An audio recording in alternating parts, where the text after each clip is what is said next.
A 747 plummets towards the Pacific Ocean. People just popped up like popcorn.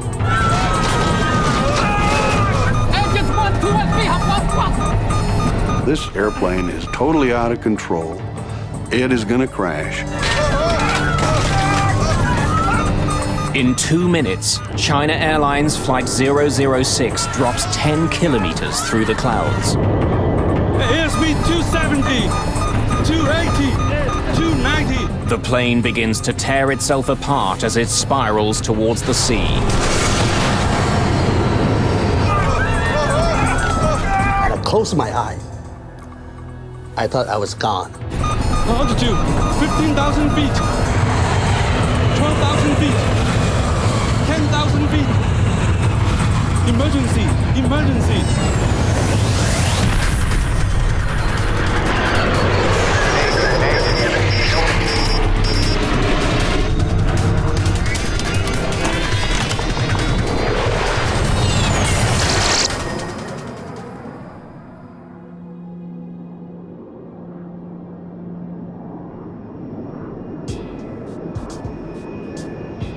February the 19th, 1985. A China Airlines flight cruises across the Pacific to Los Angeles.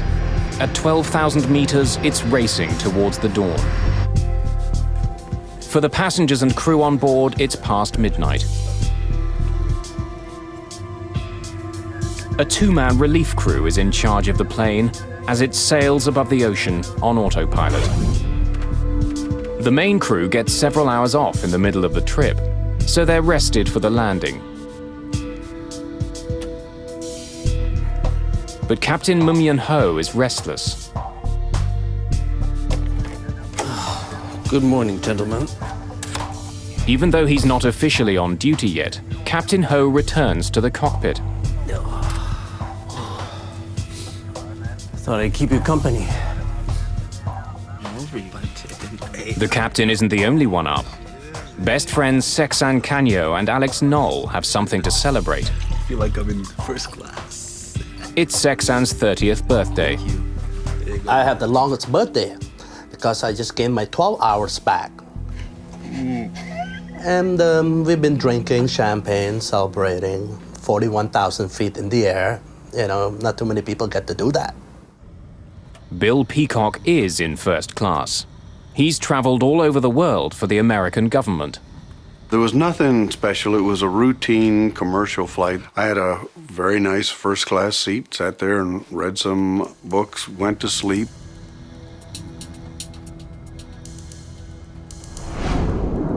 By now, the plane is nearing the coast of California.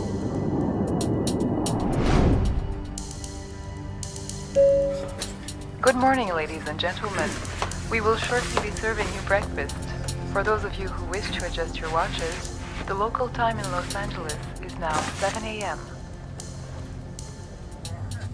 Sleep well? Very well, sir. Thank you. Good morning, Captain. After their 5-hour break, the flight crew is reunited in the cockpit. Soon after, the plane runs into some stiff winds. Ladies and gentlemen, this is your captain speaking. We're experiencing some light air turbulence. Please fasten your seatbelt. The autopilot is set to keep the plane flying at 470 kilometers an hour. But with the wind blowing hard, it's increasingly difficult to maintain the speed.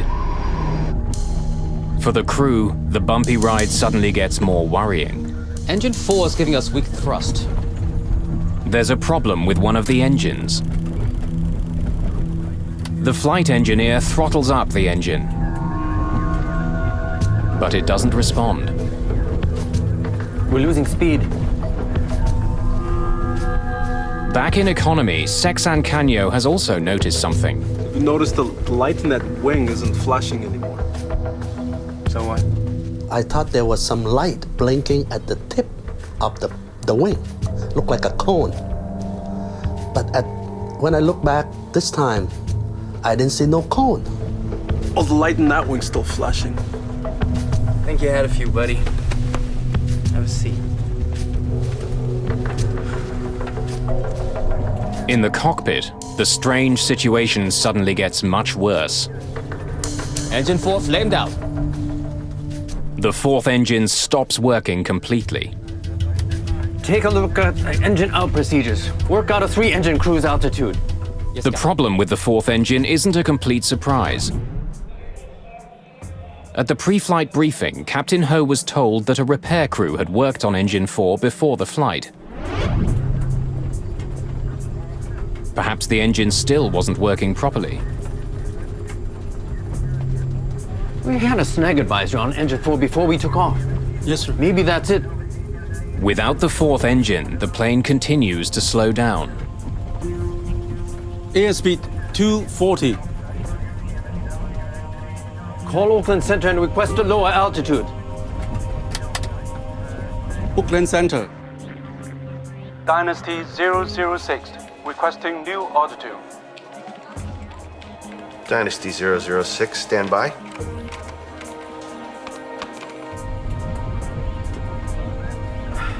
Reignite engine 4. Yes, Captain.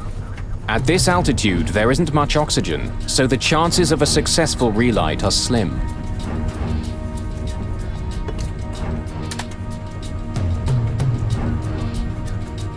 No response, Captain. As the crew try to restart their engine, their plane slowly begins to roll to the right. Dynasty 006, you're cleared to flight 240. We're banking right, Captain. Airspeed 230. As the plane continues to turn and slow down, it's in danger of stalling. Altitude hold off. Nose down. Hoping to increase his speed, Captain Ho tries pushing the plane's nose down. Nothing the crew does seems to help. Their jet is banking more and more steeply. Dynasty flight 006, Oakland Center, how do you hear me? Airspeed 220. We're banking right, Captain. I'm disengaging autopilot.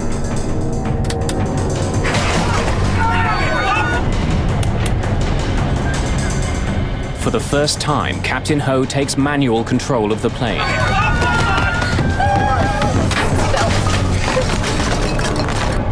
He struggles with the controls, but the plane has veered into thick cloud, and he can't see the horizon as he tries to keep his jet level. I've lost ADI. The ADIs have malfunctioned. It's going out of limits. Just minutes after their fourth engine stopped working, the China Airlines flight suddenly stalls and begins falling from the sky.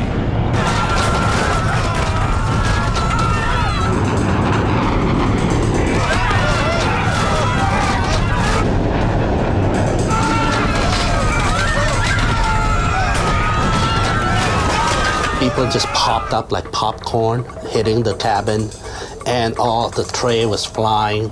Hot tea, pots, noodles, and all the luggage in the compartment were hitting people. You could hear rivets popping. It sounded like bullets were hitting the outside of the aircraft, which, you know, we're out in the middle of the ocean. Nobody's shooting at us.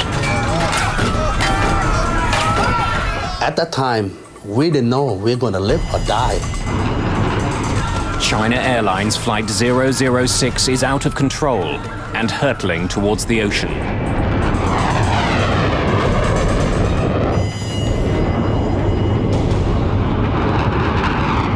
A China Airlines jet is tumbling out of the sky.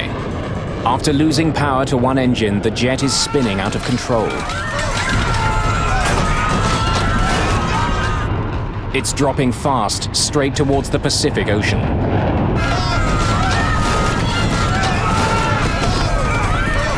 You can see the stewardesses, all these people who didn't have their seatbelt on, they were flying.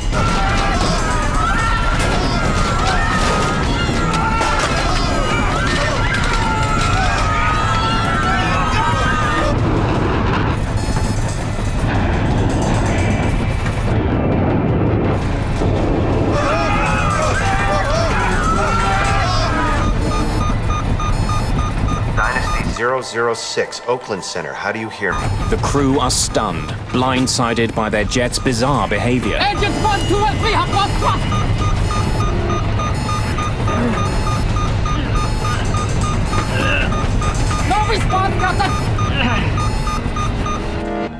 Dynasty 006, Oakland Center, how do you hear me? Airspeed 270, 280, Dynasty 290. 006, Oakland Center, how do you hear me? Struggling against the plane's wild motion, the flight engineer tries again to restart his fourth engine.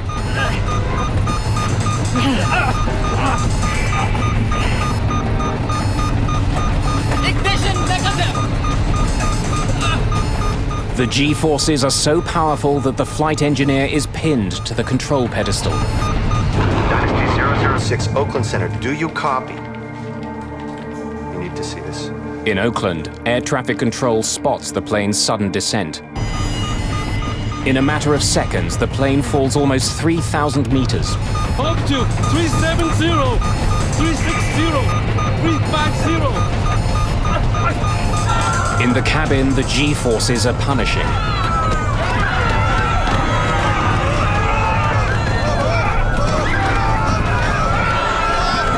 I closed my eye. I thought I was gone.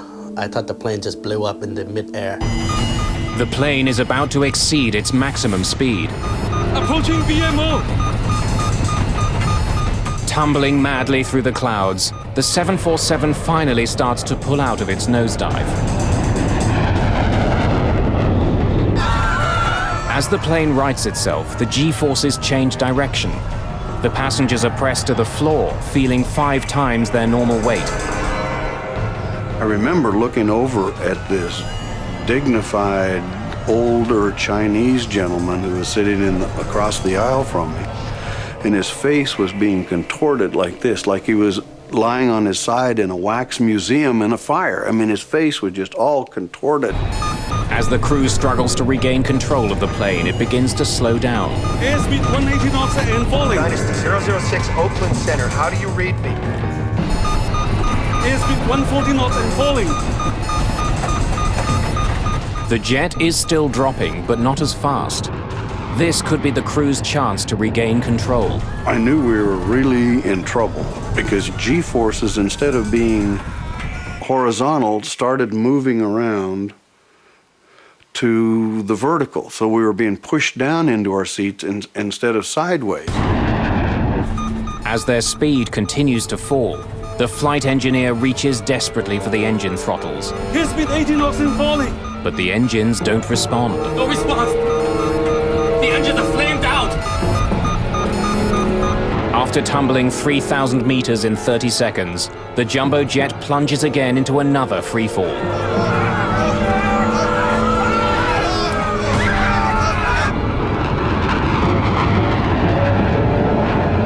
And the second time when it went down, this time it's plunge. I mean, it went down. The change is swift. Once again, the passengers feel pulled towards the nose of the plane. You know, this airplane is totally out of control. It is gonna crash. And stuff, we're sliding around and flying around and shoved to one side and then shoved to another side. So it was kind of like being on a boat that the gear is broken loose and it's just going back and forth with the waves. Ugly.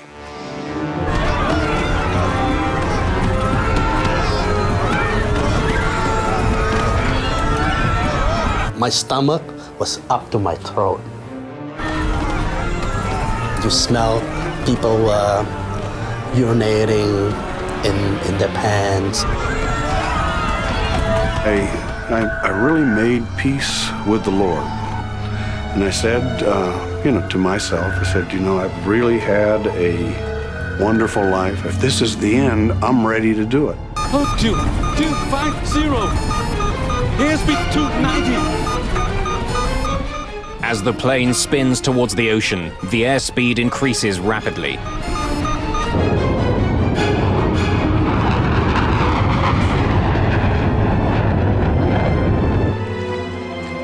Dynasty 006. With the crews struggling to control the plane, 6 separate calls from air traffic control go unanswered. The stress of the dive tears the landing gear doors off the plane. In less than a minute, the plane drops 6 kilometers. He said, "I love you, man." I told him, "I love you, man." And we said goodbye to our wife. And he said something about his belonging. He gave all his belonging to his wife. And that's when we just start pushing our chair back together. Altitude, 15,000 feet. With no visible horizon line, Captain Ho doesn't know which way is up. We passed PMO. Without a reference, he can't stop the plane from spinning. Emergency, emergency.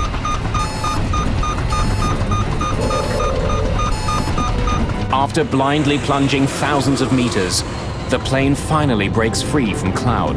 And when this thing was falling down, it looked like you have a magnifying glass and you went like that, and all of a sudden the white water break becoming closer and closer, faster and faster. It's like incredible, and we thought we were going to die. Altitude, 12,000 feet. As he struggles for control, Captain Ho has only 30 seconds before his crippled plane smashes into the ocean.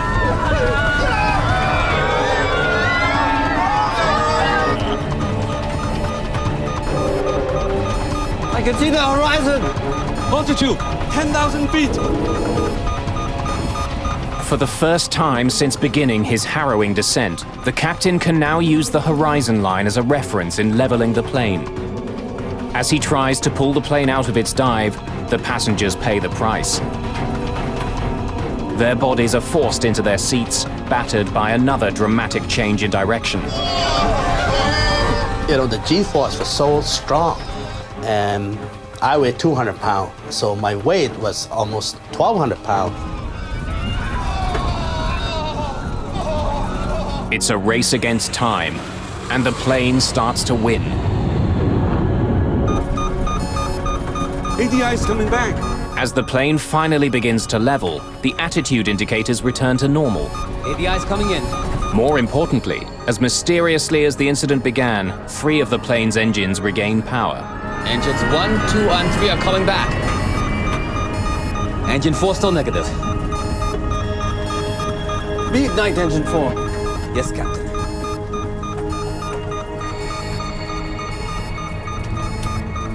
Once again, the flight engineer tries to reignite the 4th engine. But this time, Engine 4 reigniting. for the first time in minutes, the plane is flying under control. They saved the airplane.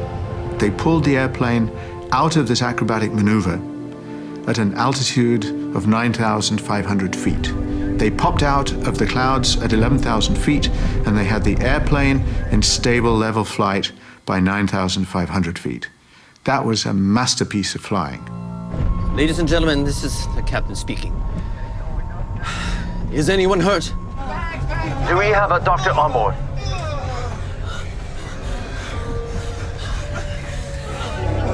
There's a gentleman sitting behind me, all splattered with blood from hitting the compartment. So we kept flying, and next thing I knew that the whole plane was quiet, real quiet. Nobody talked very much. If they talk, we're whispering, because we don't know, we still don't know we're gonna live or die. Dynasty 006 fell off my screen, but she's back now. A new controller, Brian Campbell, has taken over control of Dynasty 006. Dynasty 006, Oakland Center, do you hear me? Can you fly the plane? 006, we are flamed out. We are... Emergency. We are 9,000. 9,000. Roger, roger. We have radar contact. Oakland Center, Dynasty 006, we can control the aircraft. Roger, roger. Less than 10 minutes after the start of their problems, everything seems normal again. Request radar vectors to return to course. There really is nothing I can do to assist. He's the pilot, he's flying the airplane. I'm going to give him a safe altitude to descend to. I'm giving him a destination. It appeared to me that he was well in control of his aircraft. Dynasty 006, Oakland Center. Are you declaring an emergency? Do you want to divert to San Francisco? Negative, Oakland Center. Condition normal now. We will continue to Los Angeles. Dynasty Air traffic control clears the plane to climb to 10,500 meters. But a new problem soon arises. Roger, Oakland Center. Captain, our landing gear is down and walk. Can you bring them up? Negative. The hydraulic fluid in System 1 is empty. For some reason, the plane's landing gear is down. Hydraulic fluid, which controls the gear and many other parts of the plane, is also leaking away. Oakland Center, Dynasty 006. Request new clearance to maintain flight level 270. Dynasty 006, Oakland Center. Do you have injuries? Stand by, Oakland Center. Sir, are you okay? My head. One passenger has suffered serious injuries, and 24 others have cuts and bruises. 006. We have at least 2 injuries on board.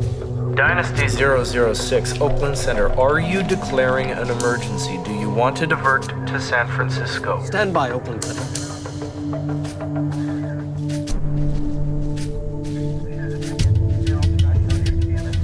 Oakland Center, Dynasty 006. We're declaring an emergency. We request a direct route to San Francisco. Well, they cleared all the other airplanes out of the way. They gave him clear runway, so nobody was waiting. Didn't have to wait for anybody else. He went straight in for a landing. Dynasty 006, Oakland Center. You are now cleared. You are free to descend at pilot's discretion. Captain Ho not only has injuries on board, the plane itself has been severely damaged. His rear elevators, which help control the altitude of the plane, don't seem to be working. Without them, landing his jet safely will be extremely difficult. The problem is, it's a very big airplane and it responds very, very slowly, and you just might not do it before you run out of air. You might hit the ocean. What you need is a very cool head. Captain Ho must now land using varying amounts of engine thrust. After pulling the plane out of its terrifying dive, if he makes one mistake, Flight 006 could still end in disaster.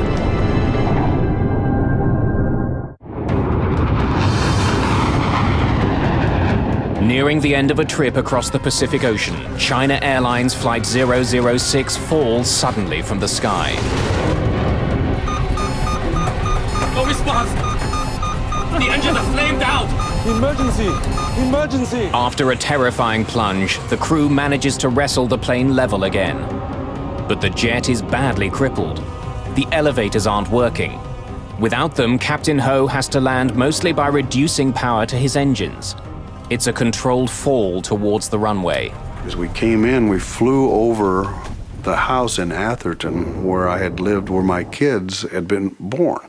And I looked down and said, boy, this is fitting. If we don't make it down, or if this plane explodes on landing because it's been so badly torqued and ruptured, at least I got to see that.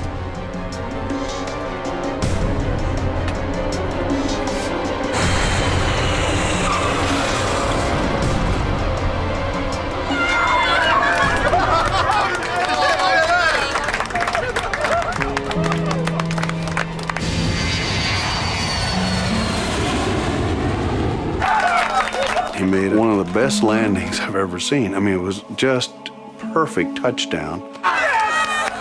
Ladies and gentlemen, this is Captain Ho speaking. Wishing you a safe journey. I hope you enjoyed our uneventful flight. Thank you for flying China Airlines. I thought he was a hero. He saved our life. I mean, how can we fell we didn't know how far we fell that time. And we thought he was a hero and everything was fine.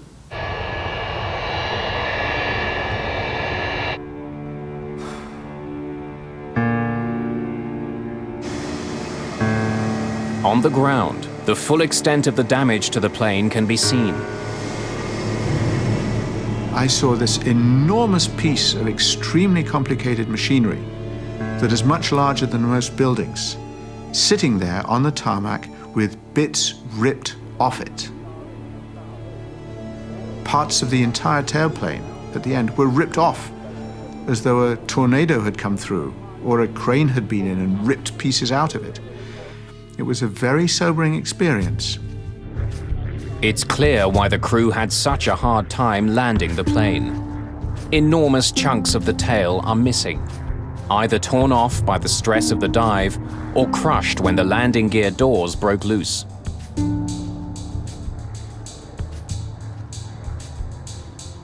If the damage had been much more severe, the crew wouldn't have been able to regain control of their jet. 24 passengers have minor injuries. Only one requires hospitalization, but is soon released. A near disaster was avoided. But what had gone wrong in the first place? The National Transportation Safety Board arrived that very day and launched their investigation. The cockpit voice recorder is sent to Washington, but it's designed to tape over itself every 30 minutes. None of what happened in the cockpit during the terrifying plunge from the sky remains.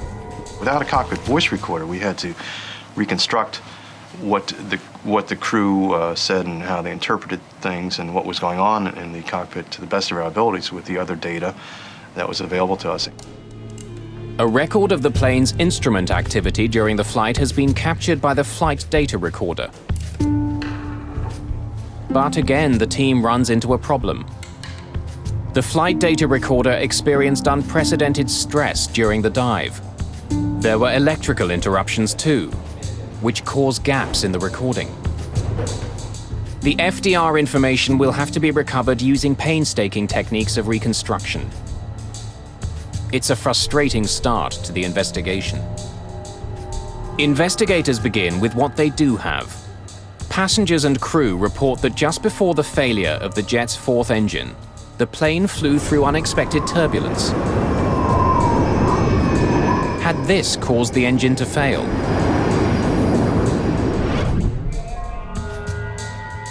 Satellite weather maps revealed that there was indeed heavy air turbulence over the Pacific. But it wasn't severe enough to cause engine failure.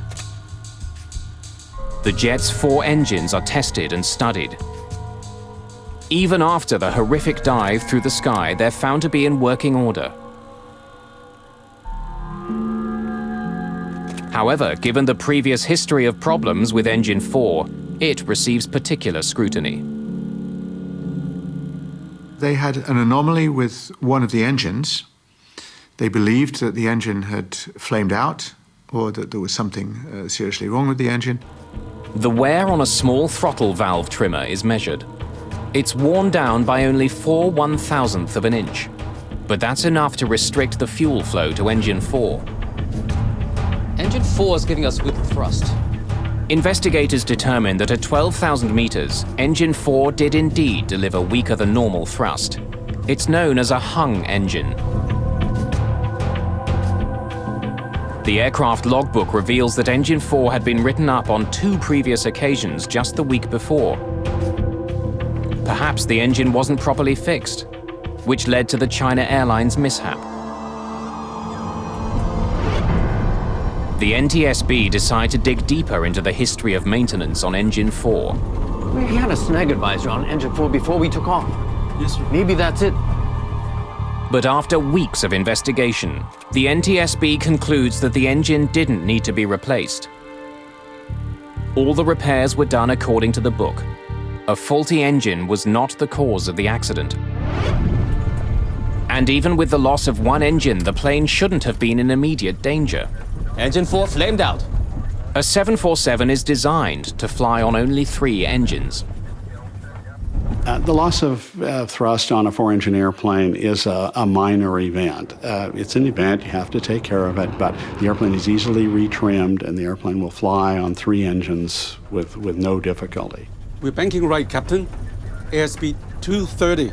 The airplane is perfectly capable of flying. It's not as efficient because it's got this big, round, drag-producing device out there, not producing any thrust. But given that it's not going to get quite so many miles per gallon, otherwise it's perfectly flyable. Take a look at engine out procedures. Work out a 3-engine cruise altitude. Yes, Captain. There are standard procedures to follow in the case of an engine failure, but the crew of the China Airlines flight hadn't followed them. They tried to reignite the engine immediately instead of descending. Reignite engine 4. Yes, Captain. They attempted to restart much too high. You are supposed to attempt to restart an engine only below 30,000 feet. They were at 41,000. What is a little curious to me is why they didn't use the normal relight procedure. They were starting to try to relight the engine at altitude, and that would likely not relight. No response, Captain. It's a mistake, but it shouldn't have led to the plane spiraling out of control. So how had a manageable problem turned into a near disaster? I've lost ADI.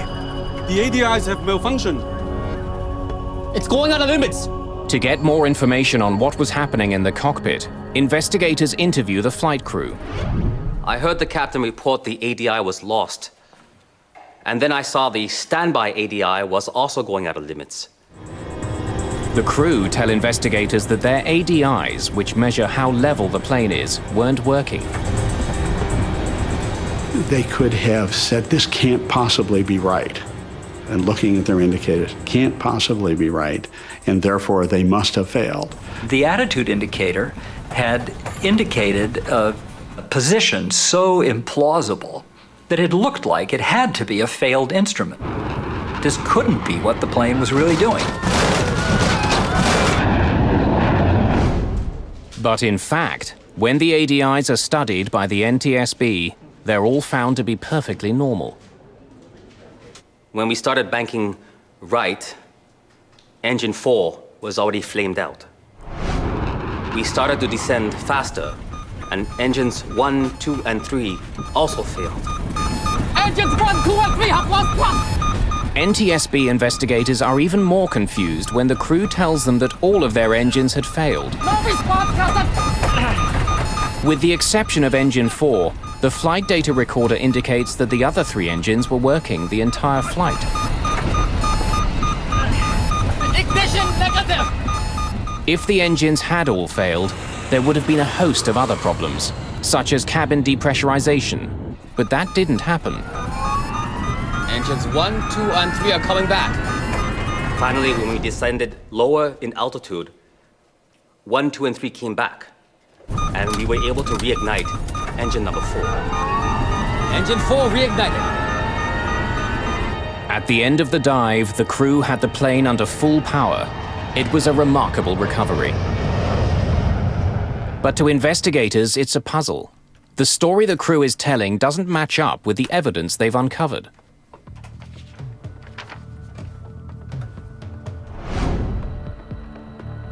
After months of investigation, the NTSB team slowly pieced together a reenactment of the plane's near catastrophe over the Pacific.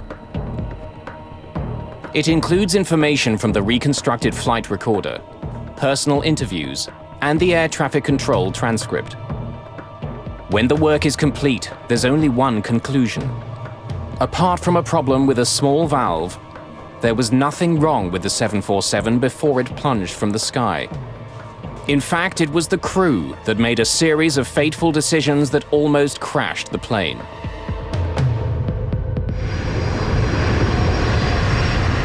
Just after 10 o'clock Pacific time, engine 4 starts to lose thrust. Engine 4 is giving us weak thrust. The flight engineer struggles to fix the problem. But investigators discover that he doesn't take one of the most basic steps he should have. He leaves the engine's bleed air valve on.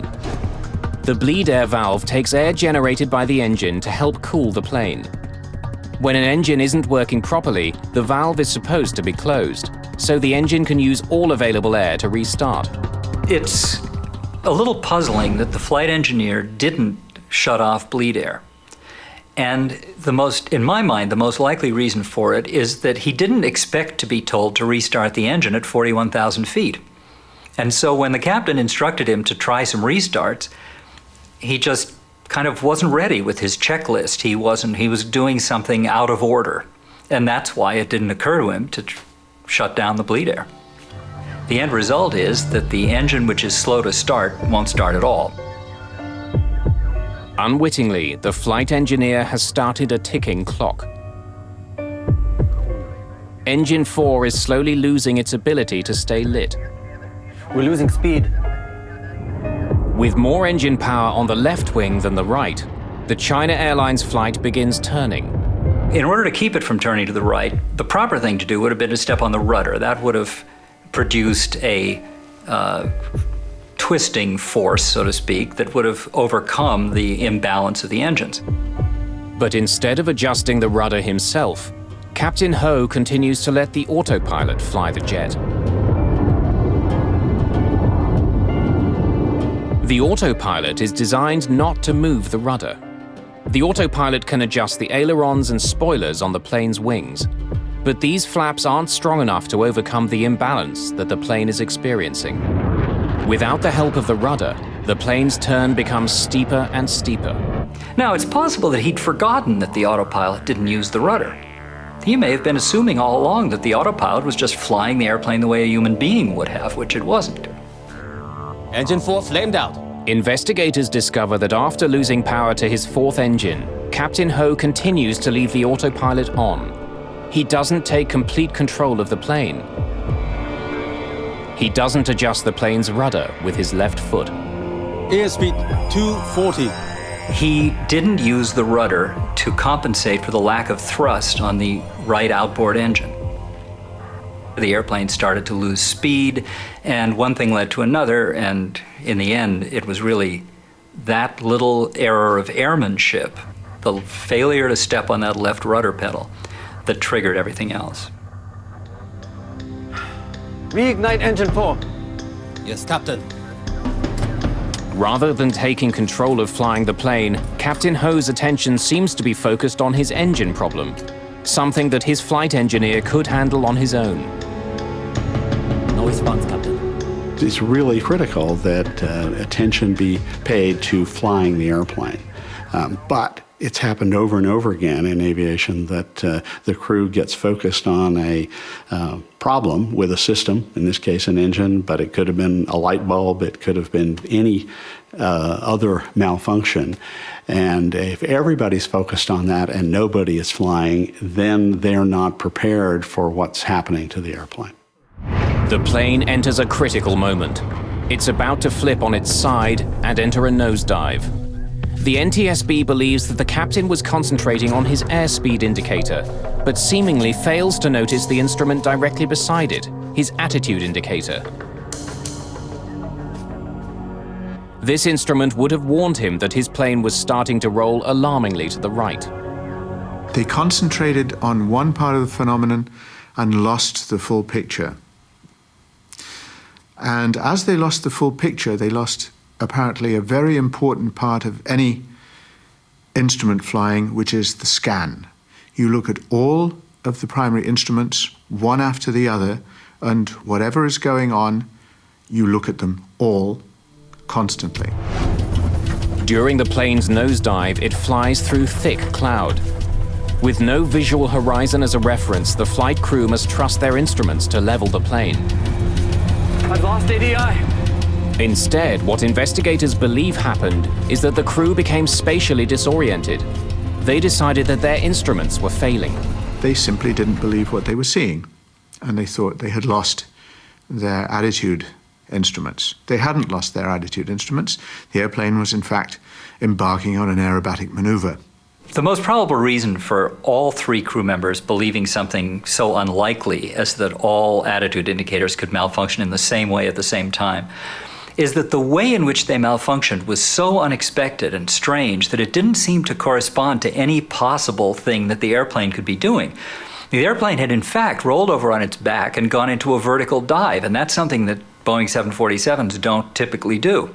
As the plane begins tumbling towards the ocean, another critical lapse in judgment occurs. The standby ADI was also going out of limits. I tried to restart. During interviews, the flight engineer told the NTSB that all 3 of the plane's working engines failed. We started to descend faster, and engines 1, 2, and 3 also failed. But the flight data recorder shows that, in fact, they were still working. In the heat of the crisis, the engineer had made an enormous mistake. Engines 1, 2, and 3 have lost thrust. The investigation reveals that as the plane fell, the thrust in each engine was indeed reduced dramatically. But the cause wasn't engine trouble.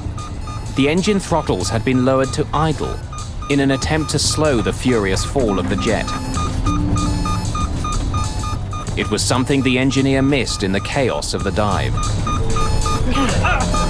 You can understand why the flight engineer might have been confused about this situation if he had not seen the captain pull the power to idle on the engines.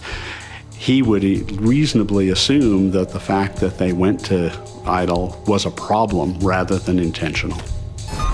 Investigators also believe that they know why the engines didn't give the crew more power when the engineer tried to throttle them up. The cold temperatures at 9,000 meters would stop them from responding quickly. No response, Captain! But in the heat of the moment, the engineer could have taken their slow response as another indication that they failed. The NTSB discovers that indeed gauges in the generator panel behind the engineer showed that the 3 engines were still firing. Ignition negative! But the gravitational force became so powerful, the engineer couldn't look back.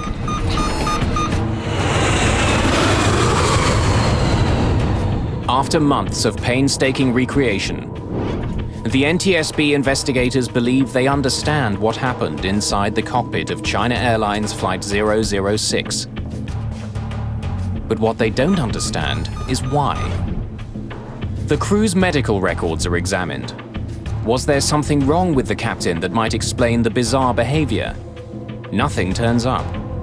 You know, it wasn't just the 3 Stooges who, won a trip on a 747 or something. It was a trained crew, highly experienced, thousands of hours. How could an experienced crew make so many fundamental mistakes? The investigators find the answers in the hours before the incident. What they uncover is a potential danger that affects pilots around the world.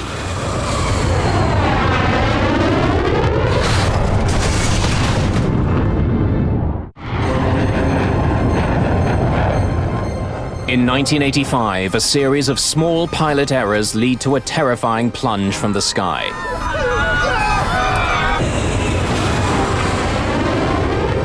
Spinning wildly out of control, a China Airlines flight tumbled 10 kilometers towards the Pacific Ocean. By the time the crew regained control, the plane was badly damaged. Amazingly, everyone on board survived. Investigators have uncovered a series of mistakes which nearly led to the death of everyone on board China Airlines Flight 006. But how could an experienced, well-trained and healthy crew make so many mistakes? The NTSB team decides to examine all of the factors affecting human behavior, including a new field of research. For the first time, as far as I know, in a report, the circadian rhythms, the biorhythms, the day and night functioning of the body was seriously taken into account as a possible explanation of why an extremely experienced Boeing 747 captain didn't notice things that to other pilots might have seemed obvious, such as the fact that his airplane was busy flipping on his back when he was attempting to deal with an engine problem. Although Captain Ho had the required 15 hours off duty before flying that day, the NTSB investigators take a closer look at the captain's schedule before the night of the flight. I do not think I was fatigued. I can't say I slept well during the flight. This accident occurred at what would be about 2 a.m. local time. And that's pretty significant. Most people are asleep around 2 a.m. So this incident occurred at a point in his what are called circadian rhythms in his body clock, where he would be at his deepest sleep. I remember also that he had gone back there was a crew rest area on the 747, and he said he'd rested for 5 hours and slept for 2. But another thing I remember from his interview is he said, you never really sleep well on the airplane. Captain never sleep well during the flight. I worked many years for this airline, but I never had this problem before. That seemed like a very true statement. It's hard to get a really solid sleep on the airplane, particularly if you're the person in command, as he was. So, putting it all together, we saw this was an experienced crew, a qualified crew, and they were flying on a schedule that would make them susceptible to some of the negative or adverse effects of fatigue. During 6 flights in the previous 6 days, Captain Ho had covered a total of 18 time zones. Thought I'd keep you company. The NTSB research suggests that desynchronisis, or jet lag, may have been a cause. And I think all these factors certainly would have contributed to his performing at less than his full potential at the time. Investigators also take a closer look at the very machinery that is supposed to make long-distance flying easier. Take a look at engine out procedures. Work out a 3-engine cruise altitude. Yes, Captain. We have people in the front of airplanes because we believe that in circumstances which nobody has foreseen, the human being in the front of the airplane can react creatively, can solve a problem that nobody has thought about before in real time. And automation can't solve problems that nobody has thought about before in real time in quite the same way. The NTSB concludes that possibly fatigued from air travel and bored by the monotony of his tasks, We're banking right, Captain. I'm disengaging autopilot. the captain relied on his autopilot for too long. When he should have taken direct control, he hesitated, trusting his systems. That is obviously a failure. The crew didn't behave as they should have behaved. Pilot error. As a result of the China Airlines near mishap and other incidents around the same time, aircraft manufacturers began to rethink the design of their automated systems. The idea of the automation is that it's going to help the human do the human's job. It's going to help the human take the airplane from the gate to the gate at the other end, and it's going to help along the way. Boeing makes use of this particular incident to say we still want the crew to have full authority so that they can move the controls as far as it's physically possible to move them and to manage the airplane, even if it may bend the airplane. It is better to do that than to restrict the pilot's authority and then have him guess whether or not he's in charge or the computer's in charge. Whatever mistakes the flight crew made that day, they did succeed in their ultimate task. They flew the airplane well. They did an excellent job with the approach afterward. They were careful with the airplane. They knew the airplane had been damaged. They didn't know the severity of it. They were gentle with the maneuvering and yet tested enough to make sure that they wouldn't get themselves in further trouble as they made the approach to landing. The one big thing they did right, and one only ever needs to do one big thing, is they saved the airplane.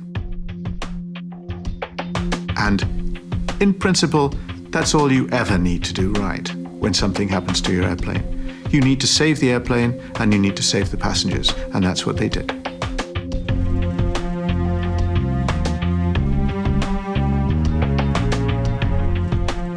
How can you forget something like that? That I survived through that. So it's hard for me to forget that I was lucky and it wasn't my time yet. The pilot saved our lives. He got us into it, but he got us out of it. And perhaps there was one other hero that day, the Boeing 747 itself. It was put through maneuvers and stresses that far outweighed its known limits. And yet, despite it all, the aircraft survived and landed safely.